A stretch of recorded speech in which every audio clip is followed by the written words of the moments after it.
Hello everybody and welcome back to Asagao Academy. When last we left off, Jirard was giving us a tour of the campus, and after a rather strange encounter with a few of the members of the Hidden Block Club, we're now continuing the tour from the boys' dorm into apparently the Azalea Arts Center. There's a recording booth and lots of spare rooms for clubs to meet in. The theater's right next to it. It's where John holds the drama club and all its rehearsals. I think the student council elections are held there, and Jirard has a special event at least once a semester. Last year was a martial arts exhibition, and Jirard did kendo against other practitioners in the school. He shook his head in awe. See what I mean? He's truly talented, really like all my friends are. I think I'm really lucky to have people like that around me. Jirard. Aw, Jirard. Huh? Yeah? I'm sorry, did you have a question? No, that's alright.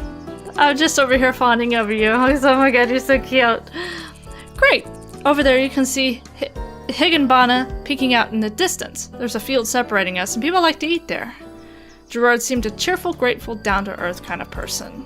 He was really going out of his way to help me out and be kind to me, and didn't even seem to realize what a big deal that was. I giggled. Something told me I shouldn't point it out. Despite that, I was truly thankful. He took me to the places Mai did and more, describing everything and several past events in excruciating detail. It was a little much for a friendly tour, but having the names and locations of the buildings burned into my mind was a good thing. We ended the tour back in Poppy Hall, after what seemed like hours of walking. Jirard was keen on finishing off the tour with the best place on campus. Ta-da! Here it is, the Normal Boots Club Room. He pushed the door open and pointed inside. It looked like a regular room. Look at the cute little kitties. Oh my goodness, look at them. They are so adorable. Oh, they're so cute. This may be the entire episode, me just going, He pushed the door open and pointed inside. It looked like a regular room, filled with desks and some kind of cute, adorable kitty toys. It's not much, but it's home to some of my happiest memories. He shut the door again and dusted his hands. Hold on, I gotta see this. Calling all itty-bitty kitty collectors. Oh my goodness, yes. I'm looking for something from the blank section. Frisky Frody, Frisky Frosty, Frisky something. Don't totally suck at volleyball. The Asagao Stingers are looking for new players for the team. Cool. He shut the door again and dusted his hands. There's a little closet here people use to store things, too. He reached to turn the handle, but paused and then retracted his hand. Was that a shutter I saw? Just a little tip. Knock before you open the door to any closet on campus. Really? Why? People getting funky in there? Oh, you know, ghosts, I guess? That was strange advice, delivered strangely. Jirard was uncomfortable. I wasn't sure what to make of it. He knocked and a few seconds later opened the door.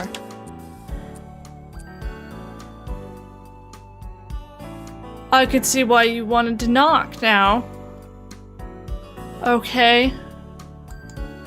Someone was in that closet. I was not expecting someone in that closet. Why was someone in the closet? Hey! Hey! Jirard waved to the person and closed the door, turning back to me. Whew. Ooh. Sorry if he scared you. What? Anyways, that's it for the tour. How was it? No explanation whatsoever? Nothing? You just said hey to him like he was your bro.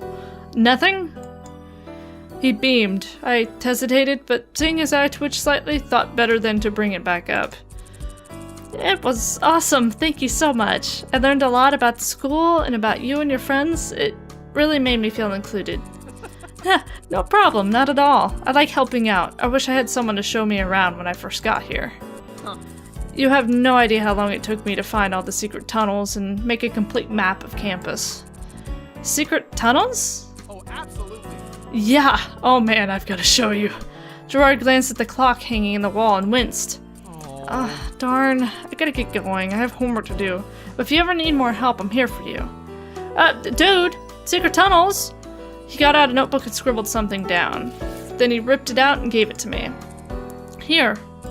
My phone number, dorm number, address, parents' phone number, email, Facebook, blipper information. Don't hesitate to ask me anything. See you later. Wow. I'll see you later, Hana. It was really great spending time with you. Just like that, he was gone. I put the paper in my bag, chuckling softly to myself, then paused. I had to check. We were in front of the supply closet the whole time, and I'd fought the urge to open the door after Jirard closed it. Now I was going to see who was in there. Darkness. The light was off this time. I slid my hand across the wall looking for the switch and flipped it. There was no one in the closet. I froze, still as the paints and construction paper that lined the walls. He wasn't in here, and this was the only exit.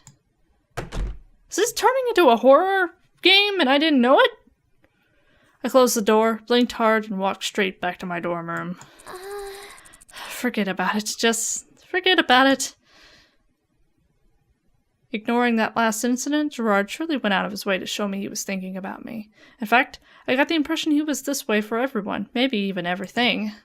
He was thorough, very thorough, and when he wanted to help you, he did everything in his power to do so. Maybe it hadn't meant much to him, but it meant a lot to me. I returned to the dorm and crawled into bed with a smile on my face, ready to take on the next day. This time, I knew I wouldn't get lost. Wowzers. Mai and I arrived at Poppy Hall the next morning and immediately became clear something had changed.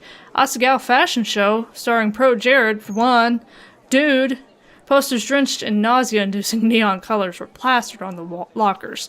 Several students gathered to take a look. Oh, my gosh. We walked over to one of the walls to get a better look. Is that Jirard? When Mai didn't respond, I turned to look at her. The expression on her face told me that her mind wandered somewhere that would have made a call girl blush. Mai, you're drilling. That seemed to jolt her out of her fantasy. She lifted a sleeve to wipe away the drivel on her chin. I am not. What are these posters for? Well, last year Jirard put on a fashion show. Looks like he's doing it again this year. I didn't know Jirard was into fashion.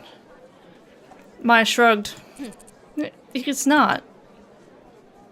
I waited for some type of clarification. He's so cute. One time in biology, I saw him take off his sweater and his shirt kind of got stuck to it and pulled up, and I swear he had like 20 abs. I waited in vain. Good morning. Hello, ladies. Oh no. Mai and I whipped around. There stood Jirard in all his glittering, magnificent glory. Mai's face turned a blushing pink. The most beautiful guy in school. I see you're admiring my totally sweet posters. Yeah. They're really something, Jirard. A lot of neon. I like your abs.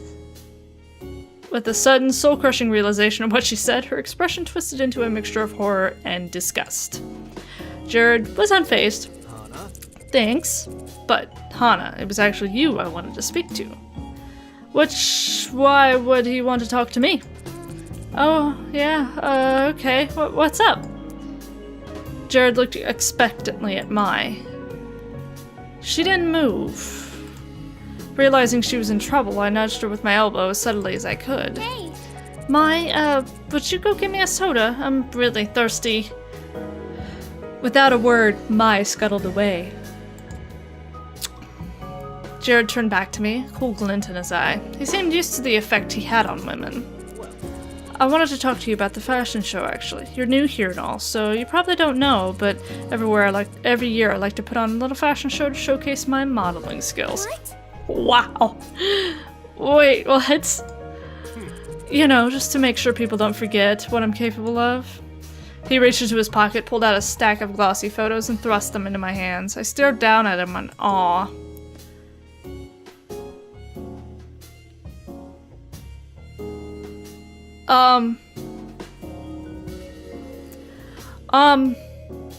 What? I flipped through them, starting to notice a pattern. As you can tell, my beauty is something that simply can't go to waste. I like to hold a fashion show here at Asagao Academy to ensure everyone gets their yearly dose of pro Jirard. What's with the chin? The chin,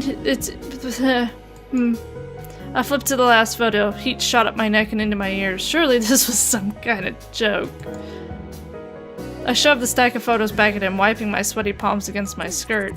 What does this have to do with me? That might have been a touch rude? Jirard, as smooth as ever, simply smiled. I think you have potential, Hana. He suddenly leaned in close to me. So close, in fact, that I could smell his cologne. A musky, sweet aroma of earthy scents and... ham? Ham? Ham. Potential for... what exactly? Jirard shifted, his mouth so close to my ear I could feel its heat. For greatness. He reached into his shirt pocket and retrieved a small slip of paper. With quivering hands, I accepted it. All right. My card. My number's on the bottom. If you're ever interested, I could teach you a thing or two about modeling. I stared down at the card in my hand, feeling that if I looked away, it would disappear. By the time I gathered the courage to face him again, Jirard was gone. Feeling quite dizzy, I headed for class, the business card strangled to death in my white-knuckled hand. Ham? By the time I got through the milling students into the classroom, Maya was sitting at her desk, face down and completely still. I took my seat and twisted around to poke the dejected, my-shaped heap. She didn't budge. Hey. My...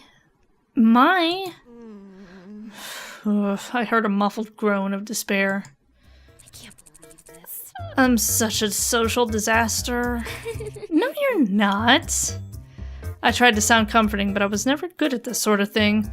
Maya finally lifted her head from her desk. What's that? She motioned to the business card that was still in my hand. I set it in front of her. Maya praised it for a long minute with a blank face, as if I set a rare artifact in front of her that she didn't actually believe was real. Then her eyebrows pulled together. He gave you his number? Well, yeah, sort of. I mean, not really. He said I should call him if I wanted him to teach me how to model like him. It was embarrassing to even say, and the words felt awkward in my mouth. The moment I said them out loud, I wish I could grab them back and swallow them. I expected Maya to give me a once-over before making an off-the-cuff comment about how I wasn't nearly pretty enough to be a model. But she didn't. Yeah! He's like, totally wants to get with you. Her tone was so matter-of-fact I gaped. What? No, he doesn't. Why would you say that?